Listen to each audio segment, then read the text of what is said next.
The President of the country, Cyril Ramaphosa, at the SA Investment Conference, and we'll come back to this conversation with Bayanda.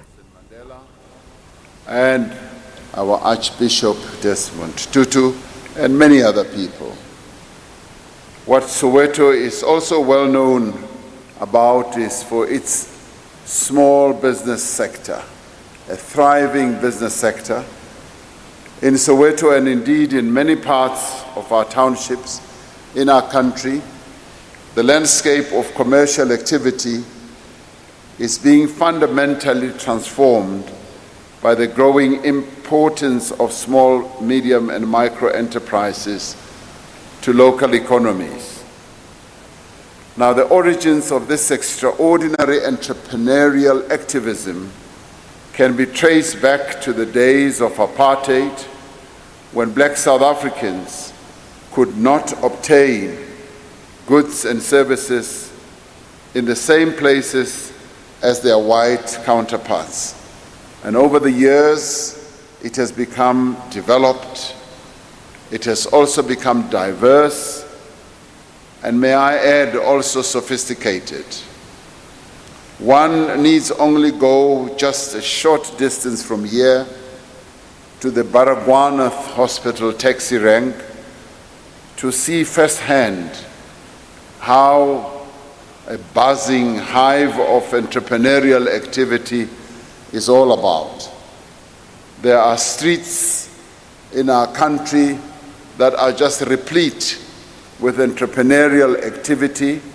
As you go from street to street in our townships, you'll find that many houses have actually been converted into small and medium-sized businesses, as many of our people are applying their goods as well as services. And because of lack of space to do business, they often use the front portion of their own homes to ply their business. And that shows that the entrepreneurial spirit is thriving amongst our people in the townships and in the rural areas of our country. For us, townships have always represented the heartbeat of a thriving economy which grew against all odds. All odds in the sense that the apartheid laws had relegated the conduct of business by black people to just the townships and to the rural areas, and they were never allowed to do any business where the real market was in the cities and in the towns of our country. The time is upon us to reignite the township economy for the purpose of growing an inclusive economy. Earlier in the year, I announced the establishment of the Township Entrepreneurship Fund, which is aimed at stimulating the township economy and creating dynamic markets in high opportunity sectors. The details of the fund are currently being finalized by the Minister of Small Business Development. Small businesses often provide goods and services and are therefore vital drivers of economic activity. They also provide employment opportunities and sources of livelihood to hundreds of thousands of people who, for a variety of reasons, have slipped through the employment net. Now, with the local and global economy under pressure, it is the small enterprises that present the greatest potential. But despite SMEs being fundamental to the growth of our economy, they are often overlooked when it comes to both government planning as well as investment.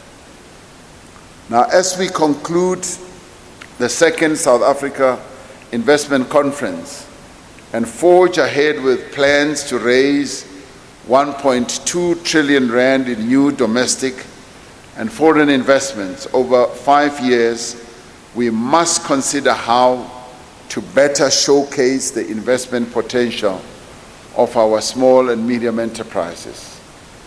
At the same time, we must look at what needs to be done to promote, but as well as to encourage the entrepreneurial spirit and spread the entrepreneurial culture. That culture and spirit resides in the hearts and the minds of many of our people. It just needs to be reignited. It just needs to be lit once again. I have long said that entrepreneurial skills should also be included in the basic education curriculum, so that from an early age, young people should be able to think about being entrepreneurs, but also more importantly, just to know the value of money and how money is made and how money can be conserved and how money can be used. Far too often, our citizens are often risk averse when it comes to entrepreneurship, preferring the so-called comfort of gainful employment to the perceived insecurity that comes with self-employment. Ultimately, we want to transform that paradigm, but we also want to nurture a generation of job creators as opposed to a nation of job seekers. And now you often find it when you travel to many other countries where they record a low unemployment rate, and this is often so because, one, their small business sector is very active and contributes a great deal to the status of their economy, but also there are many people who are active as owners of small, medium enterprises, either employing one person, it could be a family member or whatever, but they make things, they provide services, and they are busy all the time. International experience, especially in other developing countries, shows us that economic growth is indeed sustained through small businesses. In our many engagements with the sector, mainly through the Department of Small Business Development, concerns have been raised by the SME sector, the owners and operators, with regard to access to finance. They've also raised concerns about late payments for services and products that have been rendered, particularly to government. They also raised concerns about a high regulatory burden, that there are just too many regulations and too many things that they have to comply with and do, too many forms that they have to fill in before they get going in their own businesses. But they also complain about the lack of information, that they don't have sufficient information that can enable them to take up a number of opportunities that are available out there. They also complain about the economic infrastructure that is prevalent in our towns, in our cities, and indeed in our townships as well. But the other issues that they raise have to do with just the cost of running a business. And they complain that it is just too expensive to run a business. Nearly everything keeps rising. It could be fuel, it could be utility costs, it could be your energy costs. This morning on the news we heard how, for instance, the mining companies are complaining about the rates or the tariffs that they have to pay for electricity. So small and medium enterprise owners and operators feel that they are squeezed. They are squeezed out of the market, they are squeezed out of making a profit and making a living, setting up their businesses and creating jobs. Now, these challenges severely impact the viability of the small medium enterprise sector and even force a number of these businesses out of business.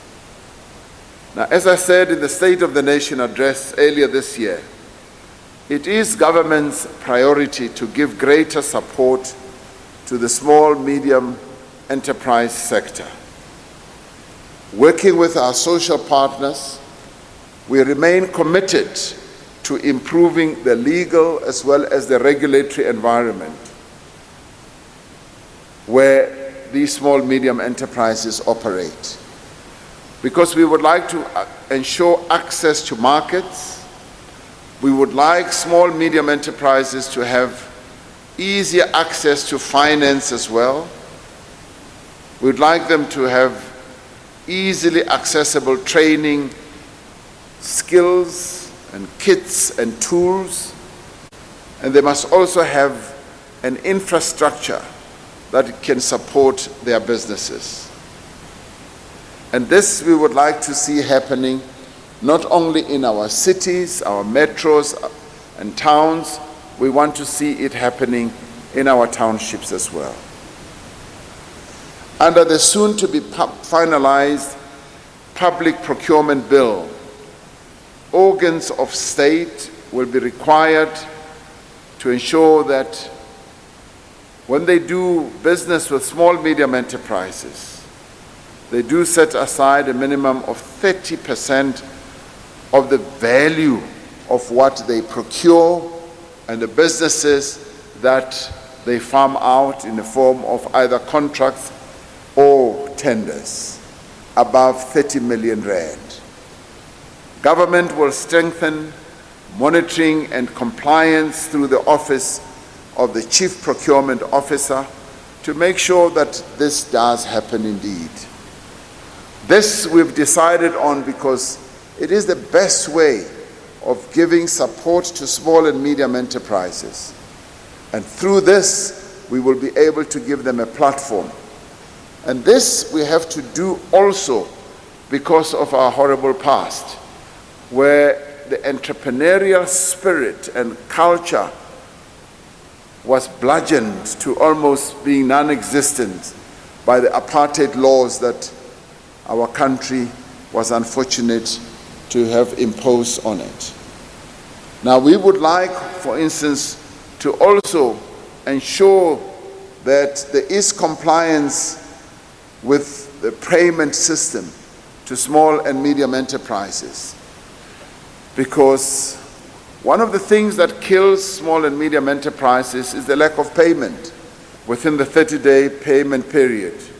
And we want to make sure that small and medium enterprises get paid for the services and the products that they have provided within 30 days. And this we want to see happening.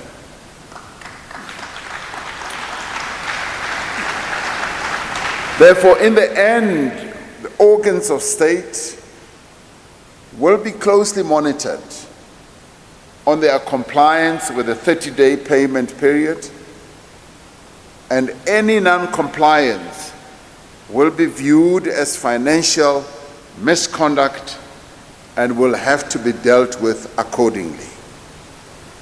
Because we often hear stories of people just blocking payment. Small, medium enterprise operators and owners submit their invoices for payment, and along the way, somebody just blocks the payment, stops it, for a whole variety of reasons.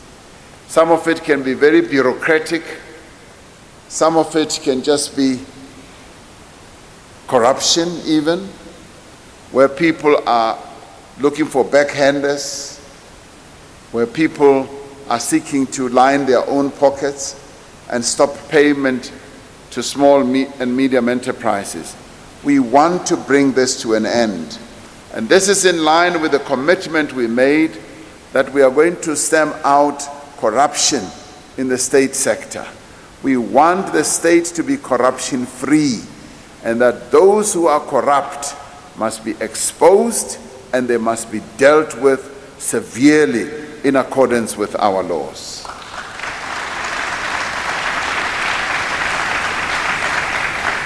If we want to grow the economy of our country, which we are committed to doing, we are going to ensure that the small and medium enterprise sector really thrives and succeeds.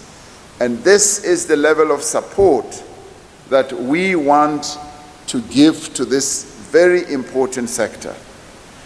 The public procurement space will be utilized to promote the small medium enterprise sector, but it will also be utilized to promote local production. Small medium enterprises will benefit from designated products when they participate in public procurement systems. The tax regime for small medium enterprises is also being simplified and will be simplified even more. An example of this is the requirement for annual rather than biannual tax returns. Grants received by SMEs will also be tax exempt. Enhancements have also been made to the venture capital company tax regime to encourage investment in small businesses and junior mining companies. Another measure to support small businesses is in the form of the Competition Amendment Act. Once this act comes into operation, it will help with regards to increasing access to the economy for the small and medium enterprise sector, which is black-owned, to improve access to information and bring economic infrastructure support closer to townships and rural-based enterprises. We are expanding incubators and digital hubs to townships and rural areas. We are also ensuring that small businesses benefit from special interventions that we are making and making available, like industrial parks, business centers, special economic zones, as well as incubation centers. Now, the effort that we are now placing on revamping our industrial parks in many parts of the country is beginning to pay dividends, because we are seeing how small and medium enterprises are now going to these industrial parks, setting up their own business works and beginning to make things and to provide services, and they are also beginning to employ more and more people. And this proves the correctness of the path that we have embarked on. It is a long path, but it is a path that we have decided to embark on deliberately. So these industrial parks, business centers, incubation centers, and special economic zones are going to pay great dividends. And I'm sure that within a matter of 2 to 3 years, we will be seeing the great benefits in the creation of jobs and a thriving SME sector. Many of our provinces are coming up with innovative support mechanisms.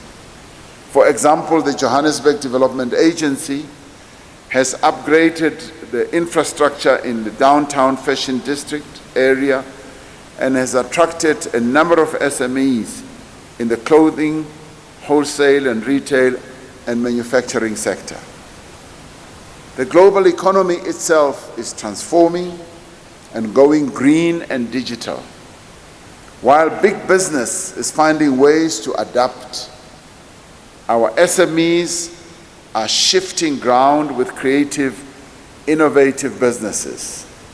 This year alone, one of the startups in the renewable energy sector, Lamo Solar, has just completed a solar PV mini grid that has electrified 70 households in Upper Blinkwater in the Eastern Cape. This project, implemented with the support of the Eastern Cape Provincial Government and the German Development Agency, GIZ, has given access to electricity to households who are 90% dependent on social grants at a rate cheaper than that of Eskom.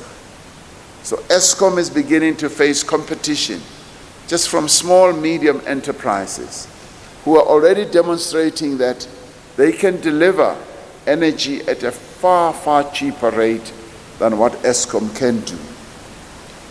To recover the costs, Lamo Solar has partnered with the Raymond Mhlaba municipality, which sells prepaid solar electricity vouchers to the households connected to the grid. Now, wonderful partnerships are therefore emerging and being formed. And because they are not an independent power producer, they have had to find a way around that challenge. And believe me, they are not alone, and they are changing the game. It is the small and medium enterprises who can be game changers, who can come up with innovative ideas, who can come up with smart ideas of getting things done. Many, if not most, small, medium enterprise businesses already make use of technology products in their businesses and actually are making technology their own businesses. Every day, our SMEs are demonstrating out-of-the-box thinking in business skills. And I've always said that small and medium enterprises are the real reservoir of innovation. They're the real repository of new ideas, because in many ways they are able to take risk, they are able to have their own R&D in-house and come up with a lot of new ideas.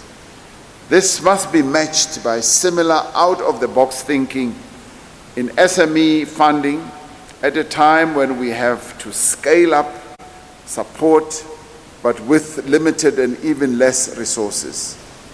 We need to offer confidence to investors to want to put their capital in our SMEs by growing the sector and improving its viability. We are one of the few countries where venture capitalists as well as angel investors are not proliferating throughout the country. We need to see venture capitalists, angel investors emerging out of the woodworks and funding small enterprises. But correctly so, we also need to see government being willing to take the risk, being willing to bet money, and being willing to bet on our small and medium enterprises. Countries that have done so have seen enormous success by supporting their small and medium enterprises. This is precisely the route that we have embarked on. We would like to issue a call to our friends from the global investor community to support our small and medium enterprises when it comes to procuring goods and services as part of the projects that will result from the commitments made at the investment conference. And this is where your larger businesses must support your smaller businesses. And there should be a symbiotic relationship between the two, where the one supports the other, and the other, the smaller one, also supports the big one and wills and does everything to get the big company to succeed.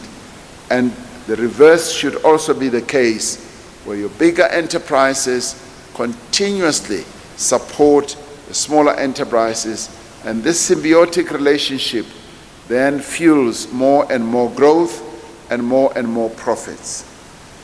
And it is through working together in true partnership that we can develop the SME sector to become the real engine of growth and employment in our economy. I always admire economies like those of Germany, where you get told that more than 67% of the economy is supported by small and medium enterprises, and that the job creation profile of the country is largely supported by your small and medium enterprises. This is the time when we need, even at a conference like this, to raise the call, a clarion call for that matter, to get all partners to support your small and medium enterprises. And sometimes it should also result in going out to seek them out, to go and hunt them down, to find them and assess them and test them and do business with them. And sometimes it may even mean that you've got to create them, to help create them, to ensure that they are created, and a number of companies have done so. And last night we also heard from Anglo-American how they have helped to support a number of enterprises. We need more and more small medium enterprise warriors who will participate in business just like our rugby squad or team that has won the World Cup. We want SMEs to win the World Cup of the economy. Thank you very much.